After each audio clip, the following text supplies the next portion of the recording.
Kisah inspiratif kita pada hari ini berjudul Orang yang Baik Untukmu. Ada orang yang memperhatikanmu hanya ketika engkau bersinar atau ketika engkau jatuh ke dalam kegelapan. Bukan engkau yang sedang-sedang saja, bukan engkau yang biasa-biasa saja, akan tetapi engkau yang hebat atau yang tidak hebat tentunya. Orang-orang yang paling berharga untuk kau sayangi bukanlah mereka yang hanya memperhatikanmu dalam hal terbaik dan terburuk, tetapi mereka yang memperhatikanmu setiap waktu. Mereka tidak butuh alasan untuk mencintaimu. Mereka tidak perlu alasan untuk berbicara denganmu atau menanyakan bagaimana kabarmu. Mereka tidak butuh penjelasan. Mereka memberimu sesuatu tanpa kau minta. Mereka menganggap baik dalam dirimu sebelum melihat yang buruk. Jadi, tetap buka mata agar engkau tidak melewatkan orang-orang itu. Setelah engkau menemukannya, jangan biarkan mereka pergi, karena mereka bukan hanya teman, tetapi keluarga. Mereka adalah teman hidup. Mereka adalah orang-orang yang akan memberitahu ketika engkau salah, benar-benar karena mereka membiarkan diri mereka terikat kebahagiaannya pada dirimu. Para pendengar yang baik dan budiman, seseorang yang hanya biasa-biasa saja biasanya tidak menarik bagi orang lain. Jika dia sangat pandai, dia akan mendapat simpati dari banyak orang.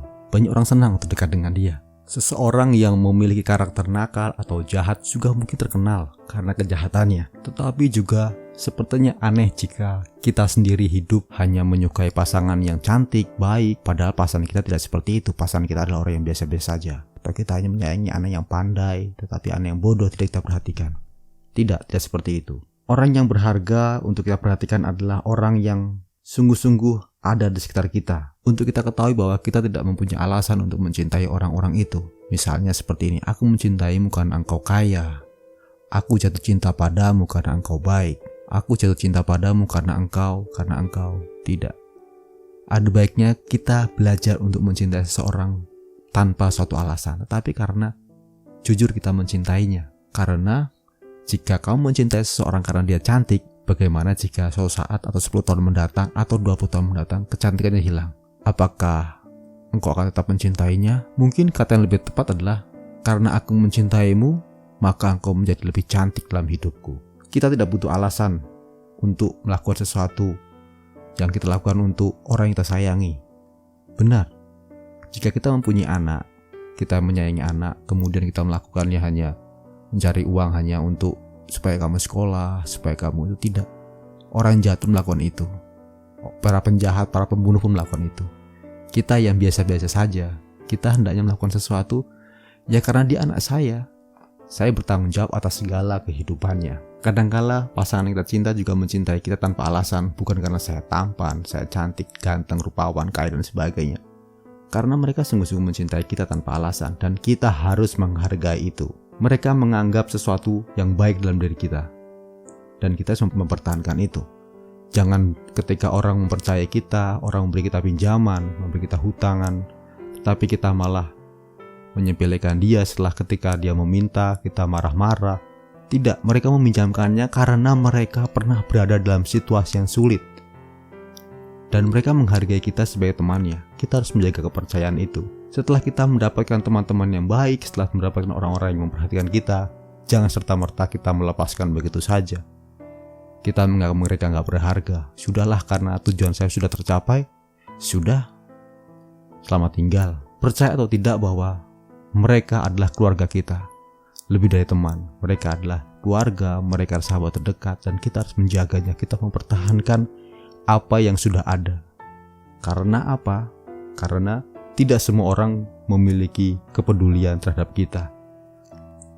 Mereka adalah orang-orang yang mau memberitahu ketika kita salah, ketika kita salah langkah, ketika kita salah bertindak, berkata. Mereka mau mengingatkan. Mengapa? Karena kita adalah temannya, kita saudaranya. Kita adalah mungkin bagian dari hidupnya, mungkin kita ada dunianya. Jadi kita hargai apa yang mereka lakukan. Kita hargai mereka yang mau menyerahkan hidupnya kepada kita, pasangan kita, teman-teman kita. Kita hormati mereka. Kita tidak tahu berapa lama kita akan hidup. Kita tidak tahu sampai kapan kita hidup. Apalagi di masa seperti ini, di masa pandemi seperti ini. Hendaknya kita selalu selangkah lebih maju untuk berbuat baik. Berbuat baik sangat sederhana. Tetap di rumah, untuk tetap mematuhi pemerintah. Mengapa? Karena kita sudah mempercayakan hidup kita kepada mereka. Bukan berarti bahwa saya memilih presiden A, padahal saya memilih presiden B, kemudian saya tidak taat. Tidak. Yang saya harapkan adalah apa yang kita lakukan di sini sekarang ini adalah untuk taat, untuk menyayangi orang-orang yang kita sayangi. Jangan sampai karena perbuatan kita kehilangan semua yang kita sayangi. Penyesalan itu selalu datang terlambat. Mengapa? Kalau penyesalan di depan itu namanya pendaftaran. Begitulah refleksi dari saya. Mari kita senantiasa menjaga apa yang kita miliki, menghormati apa yang kita miliki, mencintai apa yang sudah ada, dan percayalah bahwa mereka adalah pemberian Tuhan. Mereka adalah malaikat-malaikat yang diberikan Tuhan untuk menjaga kita. Kita sebaiknya tetap mencintai mereka. Terima kasih teman-teman.